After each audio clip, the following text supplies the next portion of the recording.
Canada just dealt Russia a devastating blow, and it's done it by using a tactic that Russia itself has used to batter Ukraine since Putin began his special military operation. It's reviving Cold War-era weapons. These weapons will be a huge boon for Ukraine's air force, along with potentially offering ground-based utility, meaning Ukraine gets a versatile means of devastating Russian tanks and artillery.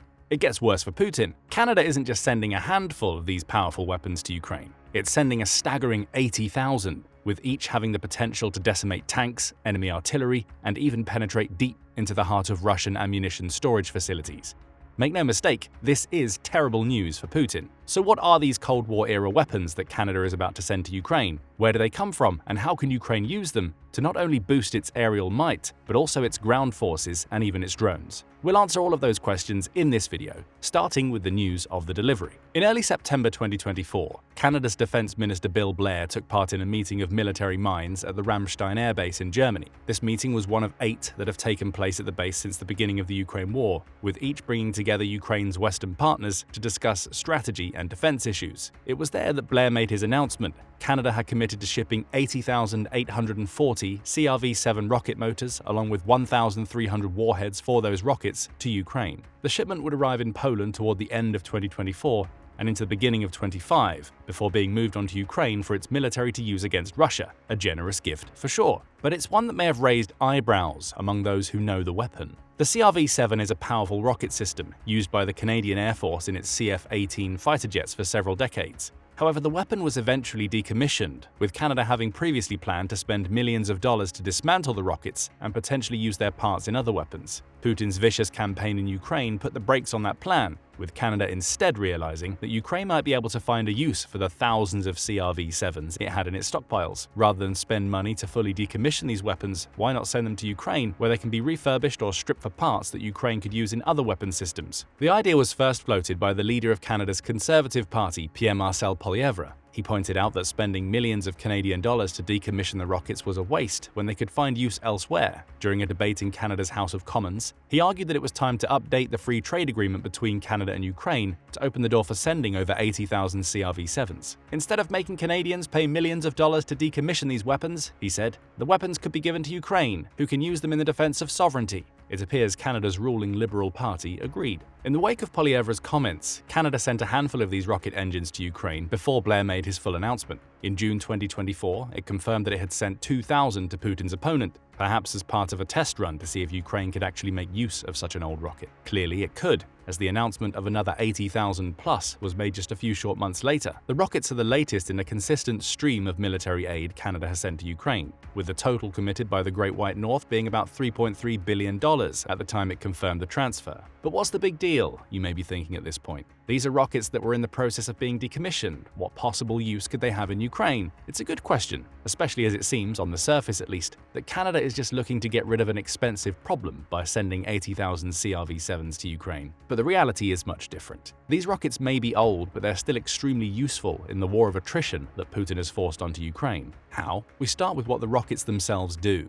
Short for Canadian Rocket Vehicle 7, the CRV-7 was introduced in the 1970s to serve as an upgrade to the 2.75-inch air-to-ground rockets the United States was using at the time. Produced by Bristol Aerospace in Manitoba, the CRV-7 was also a 2.75-inch rocket system, though it made massive upgrades on what was available at the time. Power was one of those upgrades. Bristol designed the rocket so it was capable of penetrating standard Warsaw-packed aircraft hangars, which were in heavy use by the Soviet Union at the time. If that seems unimportant, remember that Russia has relied heavily on its Soviet-era weaponry and storage facilities throughout the Ukraine war. Having a weapon that can penetrate hangars that are still in use by Russia is a massive boon for Ukraine. To this day, the CRV-7 is one of the most powerful air-to-ground rockets available. Even though Canada planned to decommission 80,000 of them before changing tack and sending them to Ukraine, several other countries still have active versions of these weapons in their arsenals. The rocket is being sold to 13 other nations, with the system comprised of the rocket motors, of which Ukraine will receive 80,000, along with launchers and warheads. Cheap along with being powerful, the CRV-7 is also extremely reliable. achieving a successful launch rate of 99%, according to Magellan Aerospace Corporation. So where did the rocket come from? It began life as an offshoot of research conducted at the Canadian Armament Research and Development Establishment, or CARDE, now named DRDC Valcartier, in the 1950s. Initially, CARDE was researching how to create powerful rockets that used solid fuels as part of a general research project focused on the development of anti-ballistic missiles. CARDE began working with Bristol, with the two organizations eventually producing the Black Brant sounding rocket in the 1960s. The rocket served its purpose for about a decade. It also laid the groundwork for what would become the CRV-7. By the 1970s, CARDE and Bristol had come up with the idea of tweaking the Black Brant design by using the same engine and solid fuel to create a 2.7-inch variant that could be mounted into the Canadian CF-104. By 1973, that rocket was ready for production, weighing 14.5 pounds when empty and rising to 24.5 pounds when equipped with a warhead. The new CRV-7 had a burn time of just 2.2 seconds and was a revelation in unguided air-to-surface missiles in the 1970s. Why? We only need to compare it to the Mark 40 Mighty Mouse rockets the United States was using at the time. The CRV-7 used a higher fuel energy, lending the rocket much greater power, and had a redesigned fuselage that gave the rocket a flatter trajectory once launched. Impact was also a major plus point. The CRV-7 hit twice as hard as the Mighty Mouse once it reached its target, with that increase in power giving it the ability to penetrate the Soviet-era hangars we mentioned earlier. Add to all of that an effective range of just over 13,100 feet, and the West suddenly had an air-to-surface rocket that could be launched from higher ranges than ever before while delivering a devastating payload. There was only one problem: the C-14 engine built for the rocket. The aluminium-based fuel the engine used generated massive amounts of smoke upon firing the CRV-7. That was fine for the fighter jets for which the rocket was initially designed. However, it also limited the CRV-7's usability. Helicopters and slow-moving aircraft couldn't use the rocket because they would get caught up in the smoke it generated, limiting visibility and making them sitting ducks for aerial defenses following a CRV-7 launch. Bristol and CARDE solved this problem by producing a new engine, the C-15, that didn't use aluminium and featured a tail-mounted igniter that the CRV-7 ejected upon being fired. There was now less smoke, but that igniter had a habit of hitting the aircraft that launched the rocket, leading to the development of the head-end permanent igniter that was no longer ejected. Further tweaks led to the development of the C-17 and C-18 engines, making the CRV-7 suitable for helicopter use. That generated practically no smoke at all. Then there were the warheads. The CRV-7 can be equipped with one of 5 powerful warheads, each serving a unique purpose. The WTU-5001 weighs 10 pounds and is typically used as a training substitute. However, it features an 8-pound flat-ended soft steel rod encased in a nylon fairing, which makes it useful as a penetrating weapon when faced with armor. Next up is the general-purpose flechette. Each of these warheads contains 80 tungsten flechettes, which are essentially darts designed to shred through people that weigh 18 grams each. As well as being effective in the anti-personnel sense, these flechettes can pierce through the rolled homogeneous armor many military vehicles use to a depth of 1.5 inches. Each flechette flies individually rather than tumbling, ensuring greater accuracy when used against vehicles or infantry units. On the incendiary front, the CRV-7 can be loaded with the RA-79 Mod A1 high-explosive incendiary semi-armor piercing warhead. This warhead is intended for use against ships, potentially making it very helpful against the remnant of Russia's Black Sea fleet, and uses the kinetic energy the CRV-7 generates to penetrate ship hulls. A delay fuse packed into the warhead causes it to ignite after it's penetrated, maximizing the damage it causes to ships by ensuring its explosive power isn't wasted on the ship's hull. That penetrative quality also makes it effective against other armored targets, such as tanks. Coming back to the anti-personnel front, the CRV-7 can also be equipped with the M151 high-explosive point-detonating warhead. Weighing 8.7 pounds without its fuse, this warhead also contains 2.3 pounds of composition B4 explosive. Said explosive detonates upon impact with a target, splitting the warhead into thousands of fragments that can cause severe shrapnel damage against infantry. Finally, there are the M257 and M278 illumination warheads. As the name implies, this warhead explodes to illuminate about a square mile of the battlefield, generating light equivalent to 1 million candles for 120 seconds. That makes it perfect for low-light operations, where Ukraine needs to see the precise positions Russian units have taken. It's these warheads that lend the CRV-7 the extreme versatility that has led to them being used as the unguided munition of choice for over a dozen Western nations, along with Canada and the United States, throughout much of the Cold War era. It's also that versatility that leads us to our next question. Exactly how is Ukraine going to use the massive stock of 80,000 CRV-7 rockets it's due to receive from Canada? Adaptability will play a huge role in the CRV-7's utility against Russia.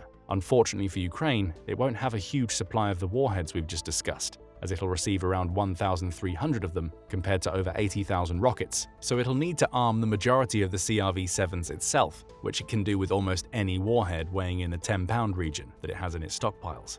Further adaptability comes from the fact that Ukraine is likely to be able to use the CRV-7 as more than an air-to-surface rocket. As Bulgarian military points out, the CRV-7 can be altered for use in multiple contexts. It's just as likely that Ukraine will fit the rockets into ground-based launcher systems. That's on top of Ukraine likely being able to use the rockets with its Soviet-era helicopters, like the Mi-8 and the Mi-24s, so they can fight against tanks and artillery systems on the ground. In other words, the CRV-7 gives Ukraine options. It now has rockets, albeit unguided ones, that have tremendous penetrative power, can be packed with numerous warheads, and are small enough to be launched from several aerial and ground-based platforms. That's terrifying for Russia, because it opens up the possibility that Ukraine could launch the kinds of all-encompassing rocket bombardments against its positions that Russia has used so frequently to target Ukraine's defenses. There's another reason why Canada has sent so few warheads compared to CRV-7 rocket engines. Some of Canada's existing warheads have degraded to the point where they're unusable. Though the solid propellant in these warheads can last for decades, it needs the appropriate storage conditions to do so.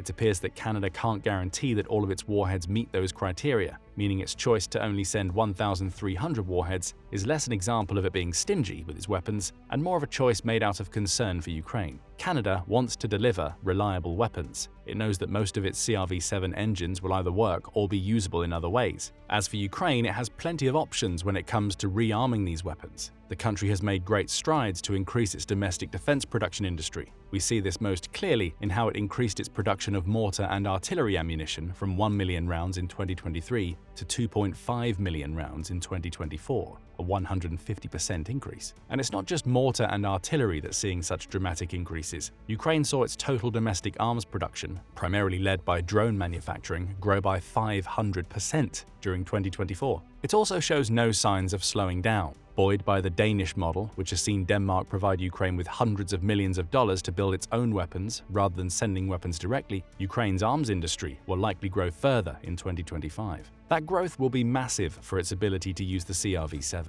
With more infrastructure comes the ability for Ukraine to build its own warheads. It doesn't need any of the older and potentially less reliable warheads Canada has in its stockpiles. Ukraine will likely spend some time reverse engineering the CRV-7, with Canada's help, to figure out how to build its own variants of the warheads we've already discussed. It may also be able to rely on other European countries, perhaps Poland and Romania, to build even more warheads outside of Ukraine. There's just one more problem for Ukraine to overcome. The CRV-7 is dumb. No, we don't mean that it's a stupid weapon, rather the CRV-7 is an unguided rocket, which affects how Ukraine uses it on the battlefield. The rocket needs to be aimed. For instance, Ukraine is likely going to load at least some of its CRV-7s into its Soviet-era attack helicopters. These helicopters won't be able to fire and forget these missiles while relying on internal guidance systems to ensure they reach their targets. The choppers will have to get up close and personal. That means flying within viewable range of a target before pointing their noses at said target to ensure the CRV-7s fire in their direction. Once in the air, the rockets have extremely stable trajectories that make it very likely they'll hit home as long as they're aimed properly. However, it does mean that Ukraine's chopper pilots may need to scale a steep learning curve to use the CRV-7s, something that should be doable given the sheer volume of these rockets that Canada has sent. The rockets being unguided also creates more risk for Ukraine when it tries to use them, which brings us to another question. Is there any way for Ukraine to get around the dumb rocket challenge? Possibly. In 2006, Bristol started working on a new version of the CRV-7 called the CRV-7 PG. The PG stands for Precision Guided, and the company's work transformed the standard CR-7 into a smart munition, capable of hitting a target without being aimed. It was loaded with a seeker created by Kongsberg Defence and Aerospace, which was installed in the front of an otherwise unchanged CRV-7. That seeker uses an inertial guidance system that activates during the mid-course of the rocket's journey and allows it to home in on a target using a laser designator. In other words, the target is marked with a laser and the CRV-7 PG can hit it without a pilot or ground crew needing to aim the rocket. The PG version of the CRV-7 was put on sale in 2007, with Bristol having since developed versions that use GPS tracking and offer anti-radiation seeking capabilities. It's unknown how many, if any, of the 80,000 CRV-7s Ukraine has received from Canada are the PG versions, but it may not matter. The modifications needed to transform a CRV-7 into its PG variant are fairly minor and can be done using a kit that includes the in-flight control system and new tail fins. If Ukraine is able to secure some of these kits, or build some of its own with Canada's help, it'll make its CRV-7s even more useful, especially as anti-tank weapons. Combining the PG kit with a suitable penetrative warhead would make Ukraine's new stock of CRV-7s usable as long-range anti-tank weapons that pack a harder punch and move even faster than traditional air-to-tank weapons like the AGM-114 Hellfire. Add to that the tube-mounted variant of the CRV-7, which Bristol developed for Canadian Special Forces and could also be used in Ukraine to attack tanks from the ground, and you'll see why Putin is so terrified of this weapon. Remember that Russia has already lost 9,833 tanks and almost 20,500 armored fighting vehicles in Ukraine. Both could become targets of Ukraine's adapted CRV-7 rockets. And given that Russia was believed to only have about 7,000 more tanks in storage in September 2023, you can see the numbers game starting to play out in Ukraine's favor. Having 80,000 rockets capable of destroying tanks means that the 7,000 Russia has yet to deploy don't stand much of a chance. With the CRV-7, Ukraine has an opportunity to destroy thousands more Russian mechanized units, forcing Putin to increasingly rely on human wave assaults that cost him even more in manpower. And it gets worse. For Putin, Russia's leader might feel that some of the impact of this massive delivery of 80,000 CRV-7s will be mitigated by at least some of the rockets not working anymore. After all, many of them were built during the Cold War era. And if there's one thing Putin has discovered himself during his special military operation, it's that you can't expect all Cold War weapons to work as they did decades ago. He might be right, but any non-working CRV-7s will only create even more problems for Russia. Ukraine's massive investment into drone manufacturing means that it'll be able to strip any non-working CRV-7s down for parts to build even more of its unmanned aerial vehicles. Those drones now account for 80% of Russia's frontline personnel losses. So if Ukraine can't target tanks, artillery, and other armored weapons on the ground with CRV-7s, it can indirectly target personnel by repurposing these powerful rockets for use as part of its ever-growing drone army. And just to rub salt into the wounds, the CRV-7s aren't the only weapons Canada committed to Ukraine toward the end of 2024. It's also going to send over 970 C6 machine guns, each one being mountable on armored and off-road vehicles, along with 10,500 9mm pistols Ukraine can use to ensure its infantry has access to more small arms for ground battles. Add to this the decommissioned chassis of 29 M113 armored personnel carriers and 64 Coyote light armored vehicles, all of which Ukraine can repurpose for its own vehicles, and you have a bumper aid package of which the 80,000 CRV-7s are simply the biggest part. More Canadian help is coming in the future too, with Blair announcing a further $440 million in military aid in 2025. That money will primarily go to helping Ukraine procure larger caliber ammunition and funding its Danish model so it can build more of its own drones and munitions. Canada is intent on making Ukraine's air force, along with its ground forces, unstoppable. The delivery of over 80,000 CRV-7s helps it along its way, leaving Putin shaking in his boots at the prospect of a Ukraine that can take out more of his mechanized units than ever before. But what do you think about this bumper rocket delivery from Canada to Ukraine? Will it be a game changer in the Ukraine war? How do you think Ukraine will use its new stockpiles of CRV-7s? Share your thoughts in the comments, and thank you for watching the video. Now go and check out Russia will go to war with Canada because of this, or click this other video instead.